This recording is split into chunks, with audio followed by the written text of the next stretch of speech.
चत्तारि मंगलम अर्हंता मंगलम सिद्धा मंगलम साहु मंगलम केवली पनत्तो धमो मंगलम चत्तारि लोगुतमा अर्हंता लोगुतमा सिद्धा लोगुतमा साहु लोगुतमा केवली पनत्तो धमो लोगुतमा चत्तारि शरणं पौजामि अर्हंता शरणं पौजामि सिद्धा शरणं पौजामि साहु शरणं पौजामि केवली पनत्तो धमो शरणं पौजामि चार शरण चार मंगल चार उत्तम करे जे भवसागर थी तरे ते सकल कर्म नो आणे अंत मोक्ष तना सुखले अनंत भाव धरीने जे गुण गाय ते जीव तरीने मुक्ति जाय संसार माई शरण चार अवर शरण नहीं कोई जे नर नारी आदरे तेने अक्षय अविचल पद कोई अंगूठे अमृतव से लब्धि तना भंडार गुरु गौतम ने समरिये सो સદાય મનવાંછિત ફળદાતા. ધ્યાનની રીતિ એને અંદર એક નાયકને ગ્રહણ કર્યો છે, અંદર આત્માને ગ્રહણ કર્યો છે. આમ વિચારથી બુદ્ધિથી નક્કી કરી અંતરમાં હું જાણનાર જ છું એમ નાયકને પોતે અંતરમાંથી ગ્રહણ કર્યું છે. એ ગ્રહણ કરીને એની ઉપર શ્રદ્ધા પ્રતીત કરી અને એ ધ્યાન એમાં લીન થાય છે, એમાં સ્થિર થાય છે. એટલે બહાર દ્રષ્ટિ એને છૂટી અને અંતરમાં લીન થાય. બહારથી ઉપયોગ દ્રષ્ટિ તો જ્ઞાયક ઉપર, બહાર ઉપયોગ જાય તો એની દ્રષ્ટિ તો જ્ઞાયક ઉપર રહે છે, પણ ઉપયોગ પણ બહાર જતો એને સ્થિર કરવા માટે જ્ઞાયકમાં લીન થાય છે. બીજે કોઈ વિકલ્પમાં લીન થાય એમ નહીં કે વચ્ચે વિકલ્પ આવે, પંચ પરમેષ્ટિના વિકલ્પ આવે, દ્રવ્ય ગુણ પર્યાયના વિચારો આવે, એ બધી સ્વભાવ પણ અંતરમાં જ્ઞાયકમાં લીન થાય. વારે વારે જ્ઞાયકમાં જ્ઞાયકનું ધ્યાન કરે છે. એ ભલે સવિકલ્પ હોય પણ એ નાયકને ગ્રહણ કરીને ધ્યાન છે. નાયકને વિકલ્પ એમાં ગૌણ થાય છે અને નાયકમાં લીન થાય છે. એમાંથી નાયકમાં લીન થતા થતા જે જે પરિણામ વિકલ્પ આવે એનાથી હું જુદો છું, હું નાયક છું એમ નાયકમાં લીન થતા થતા એને વધારે ઉગ્રતા થાય તો વિકલ્પ છૂટે. ઉગ્રતા થાય તો કહે છે કે હું બદ્ધ છું ને અબદ્ધ છું, અબદ્ધ છું એ પણ વિકલ્પ. હા, એ પણ વિકલ્પ છે. તો પછી સવિકલ્પમાંથી નિર્વિકલ્પમાં જવું કેવી રીતે? એમાં વિકલ્પ છે કે હું બદ્ધ છું, બંધાનો છું, પણ વિકલ્પ. અબદ્ધ છું એ પણ નહીંનો વિકલ્પ છે. એ વિકલ્પ એટલે રાગ છે કે હું અબદ્ધ છું, અબદ્ધ છું. એ વિકલ્પ ઉપરથી દ્રષ્ટિને ઉઠાવી, ઉપયોગ ઉઠાવીને હું જે છું તે જ છું. બસ એ વિકલ્પ નહીં, હું ચૈતન્યનું અસ્તિત્વ તે જ હું છું. એક મારું અસ્તિત્વ નાયક તે જ હું છું. એમ વિકલ્પને ગૌણ કરીને નાયકને ગ્રહણ કરી વારંવાર એમાં લીન થાય તો એના વિકલ્પ છૂટે. એ જ્ઞાન સ્વભાવને એમ આવે છે ને, જ્ઞાન સ્વભાવને ગ્રહણ કરીને નિશ્ચય કરીને કે હું આ જ્ઞાન જ સ્વભાવ છું, હું જ્ઞાન જ છું એમ નક્કી કરીને પછી મતિશ્રુતનો જે ઉપયોગ, જ્ઞાનનો ઉપયોગ બહાર જાય છે એને પણ અંતરમાં લાવીને એમાં સ્થિર થાય તો વિકલ્પ છૂટી જાય. પણ એ સ્થિર થવું સાચા જ્ઞાન વગર સાચું ધ્યાન થઈ શકતું નથી. એનું જ્ઞાન સાચું હોય, જ્ઞાન સમ્યક હોય તો એનું ધ્યાન સાચું થાય. જ્ઞાન સાચું હોય તો સાચું ધ્યાન થાય. જો જ્ઞાનમાં એને ભૂલ હોય તો એ પછી ક્યાં નાયકને ગ્રહણ કર્યું ન હોય તો એ ક્યાં સ્થિર ઉભો રહેશે? કોઈ તો વિકલ્પમાં સ્થિર ઉભો રહે. નાયકને ગ્રહણ કર્યું ન હોય તો, નાયકના અસ્તિત્વને ગ્રહણ કર્યું હોય તો એમાં એની સ્થિરતા જામે, પણ નહીતર તો વિકલ્પમાં સ્થિરતા જામે. પછી ધ્યાન કરીને વિકલ્પ મન થઈ જાય તો એમ લાગે કે વિકલ્પ છૂટી ગયા, વિકલ્પ સૂક્ષ્મ થઈ જાય. પણ નાયકને ગ્રહણ કરે તો સાચું ધ્યાન થાય. જે જળ પ્રાણો છે એ લીન થાય છે, પ્રાણો એ લીન થાય છે, એની ગતિ પણ ધીમે ધીમે થઈ જાય છે. પ્રાણ તો બહાર થઈ જાય છે, પણ અંતરમાં જે નાયક ચૈતન્ય ગ્રહણ કરે પછી પ્રાણ ક્યાં ગયા એને ધ્યાન નથી. પ્રાણ શું શ્વાસોશ્વાસ છે કે શું છે એ કાંઈ એનું એ તરફ ધ્યાન નથી. એનું ઓટોમેટિકલી એ પ્રાણો લીન થાય છે અને બ્રહ્મ બાજુ ગતિ કરે છે. એ બહારથી થતું હોય કે બહારથી એનું પ્રાણ બીજી રીતે ગતિ કરતો હોય પણ અંતરમાં એને તો એમ જ છે કે હું મારા વિનાયકમાં લીન થઈ જાઉં. બસ એ જળ તરફ પ્રાણ તરફ શું થતું એનું ધ્યાન નથી. થતું છે ખરું એ ક્યાંક આવે છે શાસ્ત્રમાં આવે છે અને પ્રાણ ઉપર થઈ જાય એમ આવે છે. અને જે એ પ્રાણો હોય છે એ એના જીવા પડી જાય છે. પણ એ શ્વાસોશ્વાસ એના બંધ નથી જતા, એની ગતિ જુદી ગતિ જુદી ગતિ.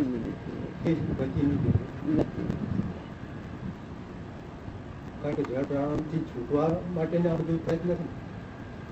જળ પ્રાણોથી છૂટવા છે જળ પ્રાણો કર્મને લઈને છે. પણ એ ભલે એનાથી છૂટવા પ્રયત્ન છે પણ એનો પ્રયત્ન નાયકને ગ્રહણ કરવાનો છે.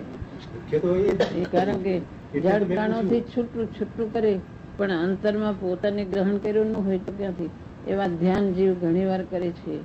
એવા ધ્યાન કરે આમ ગમે એ બહાર થાય તો એને કઈ ખબર ન હોય, આમ પ્રાણ રોકી દે, શ્વાસોશ્વાસ જાણે રોકી દે, એવું બધું કરે પણ અંદર નાયક ગ્રહણ ન થયો તો એ શું ધ્યાન આવે છે. નિયમ સંયમ ફકીઓ પુણ્ય ત્યાગ વિરાગ થાગડ્યો જપ ભેદ જપે તપ ત્યોં તપે ઉરસે ઉદાસી લઈ સબતે બધું કરે.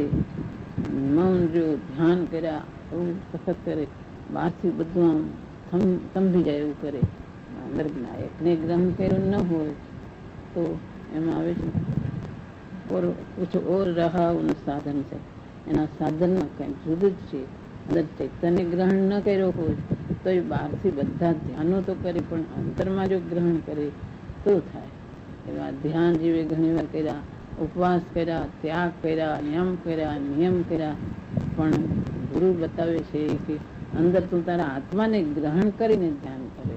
એટલે તો મેં કહ્યું ને કે બહિરાત્મા જે અંતરાત્મા થયો છે એનું ધ્યાન કઈ જાતનું હોય છે? એનું ધ્યાન આત્માને ગ્રહણ કરીને, નાયકને ગ્રહણ કરીને, એને ચૈતન અંદરથી એને પોતાનું અસ્તિત્વ ગ્રહણ થાય. આ શરીર એને ગ્રહણમાં ન આવે, આ શ્વાસોશ્વાસ નહીં, એને આ આંખું ને આ બધું નહીં, સાંભળવાનું એ બધું એ તરફ ક્યાંય ઉપયોગ નહીં, કઈ વિકલ્પ તરફ એ ઉપયોગ નહીં, પોતે છૂટો પાડીને એક નાયક તરફ જાય. બસ એક ચૈતન, એક હું ચૈતન સિવાય કાંઈ નહીં, હું એક આત્મા નાયક, તેનો સ્વભાવ ગ્રહણ કરે. વિકલ્પ ગોખા કરે હું નાયક એમ તો વિકલ્પ થાય પણ વસ્તુ જે પદાર્થ છે પદાર્થને ગ્રહણ કરીને ધ્યાન થાય તો થાય. વેદનાન કરે બધાથી, હું આ નથી, હું શરીર નથી, હું આ વિકલ્પ નથી, આ વિકલ્પ રાગવાળા વિકલ્પ હું નથી, આ બધા જે શુભ ભાવના વિકલ્પ આવે તે પણ મારું સ્વરૂપ નથી. એ બધાથી હું જુદો એમ વિકલ્પ પણ જુદો કયો જુદો કોણ વસ્તુ છે કે હું આ વસ્તુ છું, હું આ જાણનારો, આ બધાની વચ્ચે રહેનારો, આ બધું જડ. અને આ વિકલ્પ આવે એ મારી પુરુષાર્થની મનતાથી વિકલ્પ આવે પણ એ મારું સ્વરૂપ નથી તો વિકલ્પની જાણ છે. એનાથી પણ હું નિરાકુળ સ્વરૂપ આ જાણનારો, બધાને જાણનારો તે હું છું. એ જાણનારો બધાને જાણનારો નહીં પણ અંદર જે સ્વયં જાણનારો છે, બધાને જાણ્યો એટલે જાણનારો નહીં પણ સ્વયં એનું સ્વરૂપ જ જાણવાનું છે કે આ જળ, જેમાં જળ એ પોતે સ્વયં જાણનારો, એવું જે ચૈતન જે અનંત એ જાણનાર માત્ર નહીં પણ અનંત અદભુત સ્વરૂપથી ભરેલો તે હું છું એમ પોતાને વિકલ્પથી નહીં પણ એને સ્વભાવથી ગ્રહણ કરે. ગોળ શબ્દ નહીં, સાકર શબ્દ નહીં પણ એને વસ્તુને ગ્રહણ કરે. બસ એને ગ્રહણ કરીને એનું ધ્યાન કરે, એમાં એકાગ્ર થાય તો થાય. પણ એની શ્રદ્ધા સાચી પ્રતીત પેલા આવે, નિશ્ચય કરે તો ધ્યાન થાય. ધ્યાનનું ફળ અંદર આત્માની પ્રાપ્તિ થાય, સ્વાનુભૂતિની પ્રાપ્તિ થાય, અંદર આત્માનું નિજરા તો થાય, કર્મની નિજરા થાય અને અંદર સ્વાનુભૂતિનું ફળ આવે, અંદર આત્માની પ્રાપ્તિ થાય. આત્મા જે અદભુત સ્વરૂપે બિરાજે છે એની એને અનુભૂતિ થાય અને કર્મની નિજરા થાય. કર્મ નિજરા થાય પણ હજી થોડી નિજરા થાય, પૂરી નિજરા તો કેવળ જ્ઞાન થાય ત્યારે થાય. પણ સાચી નિજરા તો એને સ્વાનુભૂતિ થાય ત્યારે થાય. બાકી અનંત કાળથી જે નિજરા થાય છે એ તો બધું બંધન થાય, નિજરા થાય, બંધન થાય. એ સાચી નિદ્રા નથી. અંદર આત્માને ગ્રહણ કરે તો સાચી નિદ્રા થાય. જીવો જન્મે છે અને મરે છે એ ઋણાનુબંધથી ભેગા થાય છે, એ કઈ રીતનું હોય છે? જન્મ મરણ થાય છે એના પોતાના કર્મને કારણે જે જાતના એને કર્મ બાંધા હોય એવી જાતની ગતિ થાય છે, અને એ આયુષ બાંધ હોય એ રીતેનું મરણ થાય છે. કોકને પૂર્વના સંબંધ હોય છે તો કોઈ પૂર્વે હોય તો એ ભેગા થાય છે, અને કોઈ ભેગા નથી થતા. એના પરિણામનો મેળ આવે તો એ ઋણાનુબંધ પરિણામનો મેળ આવે તો ભેગા થાય. જો પરિણામનો મેળ ન હોય તો ભેગા ન થાય. કારણ એ કોઈના પરિણામ દેવલોકમાં જાય એવા હોય, કોકના પરિણામ ઢોરમાં જાય એવા હોય. કુટુંબમાં બધા ભેગા થયા હોય, બધાના પરિણામ કાંઈ એક સરખા હોતા નથી. કોઈના પરિણામ કાંઈક હોય, કોકના પરિણામ કાંઈક હોય. એટલે કોઈ ક્યાંય જાય ને કોઈ ક્યાંય જાય, એટલે એને ભેગું થવું મુશ્કેલ. દરેકના પરિણામ જો એક સરખા હોય તો એ ભેગા થાય છે. ભગવાનના ભાવમાં એમને આગલા ભાવમાં પરિણામ અમુક જીવોના સરખા હતા તો સાથે સાથે જન્મે, અને કેટલાક જીવો તો કોક ક્યાંક જાય કોક ક્યાંય જાય, મેળ નથી. તો હંમેશા આ રીતે ભેગા થાય એવું હોતું નથી. ઋણાનુબંધ હોય, અમુક કર્મનો પરિણામનો મેળ આવે તો જ ભેગા થાય. પરિણામ જુદા જુદા હોય તો ભેગા થતા નથી.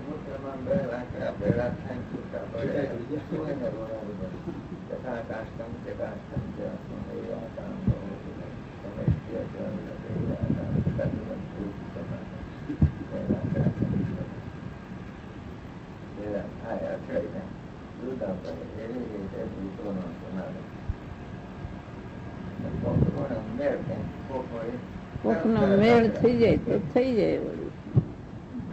વળી જિજ્ઞાસા સાચી તો મળી ગયું, સાચું મળી ગયું. વાંચવાનો રસ હતો, સાચું ગોતવાનું, તો એ વાંચન કરતા હતા. ઈચ્છા હતી સાચાને, તો એમ વાંચતા વાંચતા સાચું પણ મળી ગયું. સંતને મેં પૂછેલું ખરું કે હવે આ રામાયણ ભાગવત ને ઉપનિષદો આટલા બધો વાંચ્યા તો હવે શું હોય છે તો મળી જાય છે. હોય તો એને તો બહુ જ કૃપાથી બોલાવતા હતા.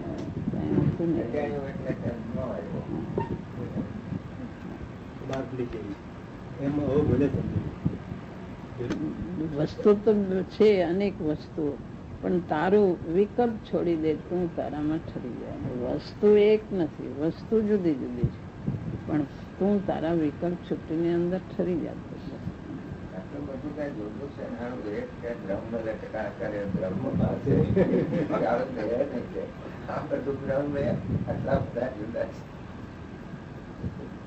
સમજાય એવું છે જિજ્ઞાસા જેને હોય દેખાય છે, જે અંદર વેદન થાય, જે આ બધું એ બધું કઈ છે નહીં. એ એક વિચારવામાં આવે એવું નથી કઈ. કારણ કે આ અનુભવ શાસ્ત્ર છે. બિલકુલ સમ્યક દ્રષ્ટિને બોલવાની, બોલે તો બોલે તો એને આત્મા જુદો ને જુદો રહે છે. હાલે તો એ શરીર હાલે તો આત્મા જુદો રહે છે. હાલે, ચાલે, બોલે, ખાય, પીવે, બધું કરે, પણ એને આત્મા તો બધી વાર જુદો ને જુદો જ રહે છે. અંતરમાં આ ક્રિયા થાય, શરીર હાલે, બધું થાય, પણ એનો આત્મા તો એને જુદો જુદો અંદર જુદો જ ભાષા કરે છે. અને રાગ આવે તો રાગથી પણ એ જુદો ભાષે છે. અલ્પ અસ્થિરતા સમજે કે મારા પુરુષાર્થની મનતા એ રાગમાં જોડાવું છું, પણ દરેક ક્રિયામાં એનો આત્મા જુદો ને જુદો જ એને ભાષે છે. એને આત્મા જુદો જ એના વેદનમાં, એના જ્ઞાનમાં, એના દર્શનમાં, એના આચરણમાં, બધામાં એને આત્મા જુદો ને જુદો. દરેક ક્રિયામાં એ હાલે કે બોલે કે ખાય પીવે કે જે જીવન મરણ બધામાં એ આત્મા એને શાશ્વત જુદો જ દેખાય છે. આત્મા એને એકત્ર ભાસતો જ નથી, જુદો ને જુદો આત્મા એને દેખાય. સૂતા સ્વપ્નમાં બધામાં આત્મા એને જુદો જ રહે છે. સ્વપ્નમાં પણ આત્મા એને જુદો રહે છે. બધી વાર આત્મા એને જુદો જ ભાષા કરે છે. આ હું આત્મા જુદો, આ શરીર જુદું, આ થાંભલો જુદો દેખાય, આ ભીત જુદી દેખાય. એમ શરીર મારાથી જુદું છે. રાગ આવે એ પણ મારો સ્વભાવ નથી, એનાથી પણ મારો સ્વભાવ એનાથી જુદો છે. પુરુષાર્થની મનતાએ આ બધામાં ઉભેલો છું, છતાં હું તો જુદો ને જુદો છું. ક્ષણે ક્ષણે ન્યારો, કોઈ ક્ષણે એવી નથી જતી કે જેમાં આત્મા એને ભેગો થઈ જાય. દરેક ક્ષણે એને આત્મા જુદો ભાસે છે. ગમે તે કાર્ય કરતો હોય, બોલતો હોય, ગમે ત્યાં લખતો હોય, ગમે તે કરતો હોય, બધાની અંદર આત્મા એને જુદો ને જુદો એકત્વ થતો જ નથી. એને જુદો ને જુદો ભાષા કરે છે. આત્મા મારો જુદો હોય, નાયકની પરિણતિ એને નિરંતર ચાલુ જ છે. એમાં એને જરાય ફેર નથી પડતો. જો એ ભેગો થઈ જાય તો એનું જ્ઞાન એકત્વ બુદ્ધિ વડે થઈ જ્ઞાન એને જુદો ને જુદો ભાષા કરે. ક્ષણે ક્ષણે જુદો, એને ભૂલતો જ નથી, કોઈ ક્ષણે નથી ભૂલતો. એનું વર્તન છે. કાયમ જુદો તો ભાસે છે, પણ વધારે અંદર આત્મામાં સ્થિર થવાનો પ્રયત્ન વર્તે છે. એને જરાય ભૂલતો નથી. પાછું એને વિચાર કરીને પરાણે રાખવું પડે કે એને કંઈક કૃત્રિમ કરવું પડે એવું પણ નથી. એને સહજ જુદો ભાસે છે. વિચાર કર્યા વગર એને સહજ, જેમાં એકત્વ વિચાર એક પછી એક શૃંખલા ઇલાજ કરે, એમાં એને કંઈ પરાણે નથી લાવવું પડતું. એમ એને આત્મા એકદમ સહજપણે જુદો જ ભાસે છે. ગમે તે કરતો હોય તો એની વર્તના હોય છે, કાયમની વર્તના. જુદો ને જુદો, કાયમ જુદો રહે છે. ભલે ગમે ત્યાં ઊભો હોય, ગમે ત્યાં બેઠો હોય, બસ જુદો ને જુદો ભાષે છે. ભગવાન આગળ ભક્તિ કરતો હોય, ભગવાનના દર્શન કરતો હોય તો એને ભાવ આવે, ભક્તિ આવે, તોય આત્મા જુદો ભાસતો હોય. વાંચન કરતો હોય, બધું વિચારતો હોય, દ્રવ્યગુણ પર્યાયનું સ્વરૂપ, તો એનો આત્મા જુદો ને જુદો ભાસતો હોય છે. એની ધારા, એની જ્ઞાન ધારા, જ્ઞાતા ધારા એમને એમ ચાલે છે. સતત વયા કરે છે. એટલે પછી કહેવાય છે ને, કોણ ખાય છે, કોણ પીવે છે, કોણ હાલે છે, કારણ કે એને આત્મા જુદો જ ભાસે છે. એ જુદો ને જુદો રહે છે. પણ એ સમજે છે કે અલ્પ અસ્તિત્વને લઈને આ બધી ક્રિયા થાય છે, બોલવાની, હાલવાની, અલ્પરાગ છે. પણ એને આત્મા જુદો ભાસે છે. અલ્પ પણ ન હોય તો એને ખાવાની પીવાની બધી કોઈ જાતની ક્રિયા ન થાય. પણ અલ્પ છે, પણ આત્મા એને જુદો ભાસે છે. જ્ઞાનીની વર્તના જ્ઞાની જ જાણે છે.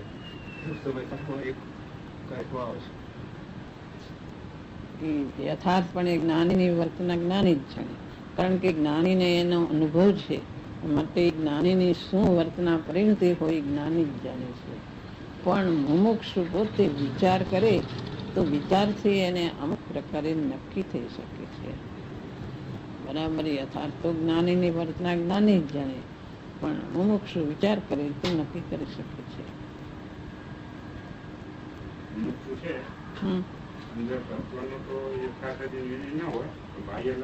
એ તો બાહ્ય લક્ષણથી જાણે, પણ એની જિજ્ઞાસા અમુક જાતની છે ને, એટલે બાહ્ય લક્ષણથી જાણે, પણ અંતરમાં એને યથાર્થ જાણવું તો મુશ્કેલ પડે. પણ તો મોક્ષ પણ તો સત્પુરુષને ઓળખી શકે છે બાહ્ય લક્ષણથી.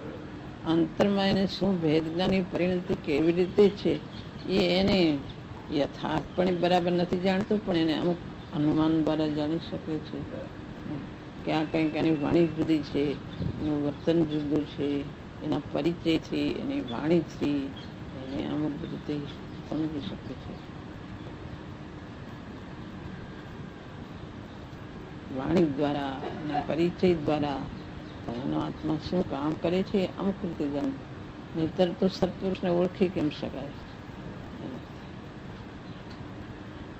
બધે આત્મા આત્મા આત્મા, બધું એના આત્મા જ છે. એની પરિણતિમાં મુનિઓને તો વાત જુદી છે, એને તો બધું બહારનું છૂટી ગયું છે. મુનિઓ તો ક્ષણે ક્ષણે એને આત્મા નાયકની પરિણતિ તો છે, પણ સ્વાનુભૂતિ અને અંતર્મૂર્તિ થાય છે. એ શ્રાવક ચોથા ગુણસ્થાન સુધી અને પંચમ ગુણસ્થાન સુધી. દેશ શ્રાવક હોય એ પંચમ ગુણસ્થાન અને અવિરત શ્રાવક છે એ ચોથા ગુણસ્થાન સુધી હોય છે. મૌનીઓ છઠ્ઠી સાતમી ગુણસ્થાન હોય છે. મૌનીઓની વધી ગઈ છે, સ્વાનુભૂતિની દશા વધી ગઈ છે. શ્રાવકોને ભેદ જ્ઞાનની ધારા છે અને સ્વાનુભૂતિ પણ છે, પણ મૌનીઓને ઝડપથી સ્વાનુભૂતિ થાય છે. મૌનીઓને સ્થિતિ વધે, કાળ વધે, બધું ઝડપથી થાય છે. અત્યારે વર્તમાનમાં કાંઈ દેખાતું મુનિ પણ મુનિ દશા છે પંચમ કાળના છેડા સુધી પણ છઠ્ઠું સાતમું ગુણસ્થાન શાસ્ત્રમાં આવે છે કે છેવટ સુધી મુનિઓ થવાના છે. ભાવલિંગી મુનિ છઠ્ઠું સાતમું ગુણસ્થાન છે. અત્યારે એવા મુનિઓ નથી દેખાતા, પણ છે ખરું. કોઈ કોઈ કાળમાં થાય છે છઠ્ઠી સાતમી ગુણસ્થાનની જોડતા મુનિઓ.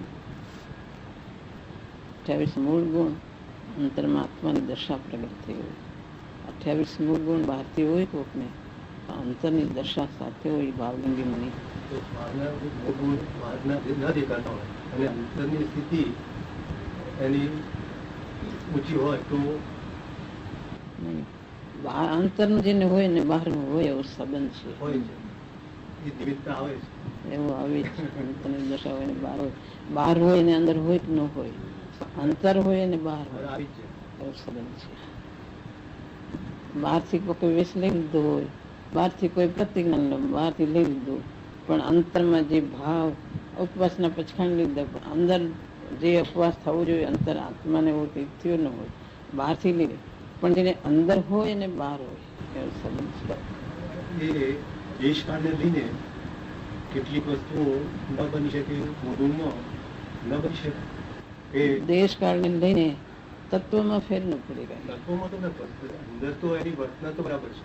એ છઠ્ઠે સાતમી સુધી અણગાર હોય તે પણ પહોંચી તો શકે કે ના પહોંચી શકે, મારે એ જાણ. છઠ્ઠી સાતમી ગુણસ્થાને હોય એને બહારનું તો આવવું જોઈએ, પણ એ શાસ્ત્રમાં આવે એવું દેશકાળને લઈને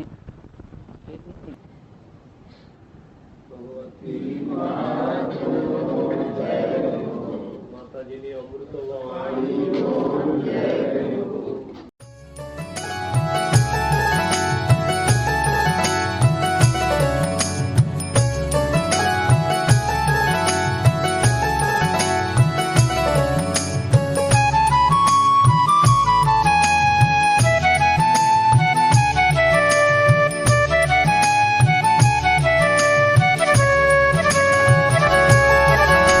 स्वर्णपुरी अति पावन है।